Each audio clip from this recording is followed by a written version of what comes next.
तो एक बहुत बड़ी खबर आ रही है। सरकार ने जीएसटी में एक जबरदस्त बदलाव का ऐलान किया है और ये एक ऐसा बदलाव है जो हमारी खरीदी बिक्री की लगभग हर चीज पर असर डालेगा। तो चलिए गहराई से समझते हैं कि भारत का ये नेक्स्ट जनरेशन जीएसटी आखिर है क्या। और इस बदलाव का विजन कितना बड़ा है, ये प्रधानमंत्री के इन शब्दों से ही साफ हो जाता है। इसे सिर्फ एक टैक्स रिफॉर्म की तरह नहीं, बल्कि हर एक नागरिक की लाइफ की क्वालिटी को बेहतर बनाने वाले एक बड़े कदम के तौर पर देखा जा रहा है। तो सबसे बड़ा बदलाव है क्या? सोचिए, पहले चार टैक्स स्लैब थे, 5%, 12%, 18%, 28%। कितना कंफ्यूजिंग था, है ना? अब उस पूरी उलझन को हटाकर एक बेहद सिंपल स्ट्रक्चर लाया जा रहा है।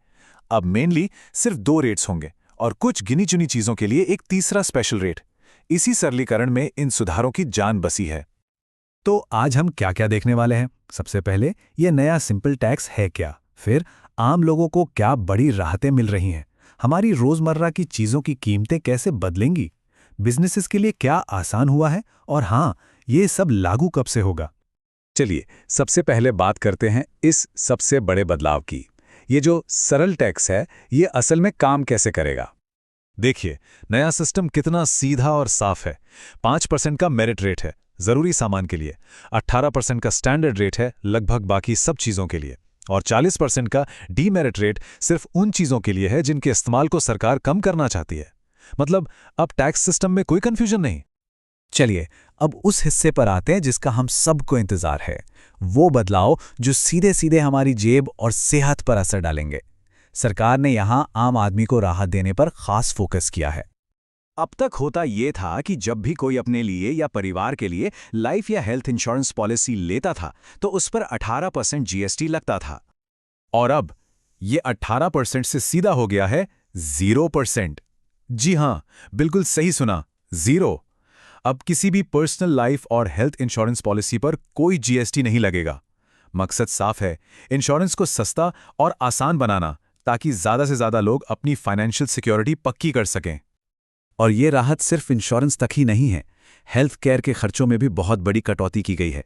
कैंसर जैसी गंभीर बीमारियों में काम आने वाली 36 जीवन रक्षक दवाओं पर अब जीएसटी 0 कर दिया गया है।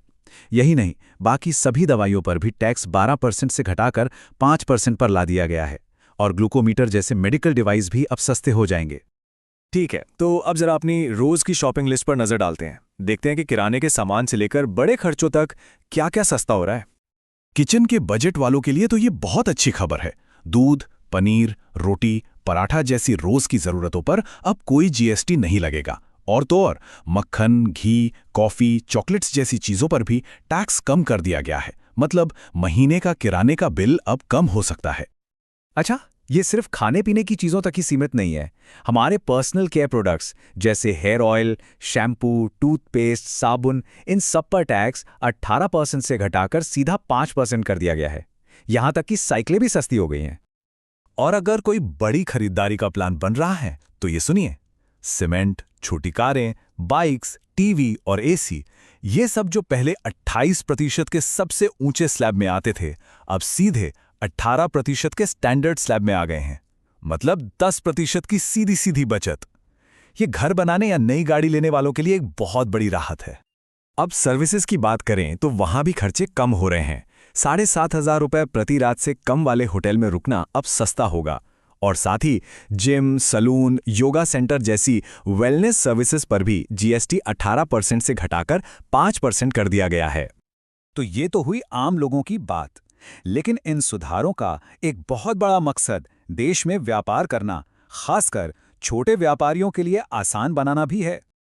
इसके लिए 3 बड़े कदम उठाए गए हैं। पहला, कम जोखिम वाले बिजनेस के लिए रजिस्ट्रेशन अब सिर्फ 3 दिन में ऑटोमेटिकली हो जाएगा। दूसरा, एक्सपोर्टर्स को उनका 90% रिफंड बहुत तेजी से मिलेगा, जिससे उनकी वर्किंग कैपिटल नहीं फंसेगी। और तीसरा, टैक्स से जुड़े विवादों को जल्दी सुलझाने के लिए एक नया ट्रिब्यूनल जी-स्टैट जल्दी काम करना शुरू कर देगा। तो अब सबसे बड़ा सवाल ये है कि ये सब बदलाव असल में लागू कब से होंगे। चलिए अब जरा टाइमलाइन पर एक नजर डालते हैं। तो कैलेंडर में ये तारीख नोट कर लीजिए, 22 सितंबर 2025। इसी दिन से ज्यादातर चीजों और सर्विसेज पर नई जीएसटी दरें लागू हो जाएंगी। जी-स्टैट भी सितंबर से ही अपील लेना शुरू कर देगा। लेकिन हाँ, यहाँ एक लेकिन है। वो ये है कि पान मसाला और सिगरेट जैसी डीमेरिट चीज़ों पर 40% वाला नया रेट अभी तुरंत लागू नहीं हो रहा है। उनकी पुरानी टैक्स दरें तब तक चलती रहेंगी जब तक राज्यों को दिया जाने वाला कॉम्पनसेशन सेस का लोन पूरी तरह चुक नहीं जाता। तो कुल मिलाकर देखें तो कागज पर तो सब बहुत अच्छा लग रहा है। एक सिंपल टैक्स सिस्टम, कम कीमतें, बिजनेस में आसानी। पर असली सवाल तो अब शुरू होता है, क्या इतने बड़े बदलाव को जमीनी स्तर पर उतनी ही आसानी से लागू किया जा सकेगा? आने वाले कुछ महीने इसका जवाब देंगे।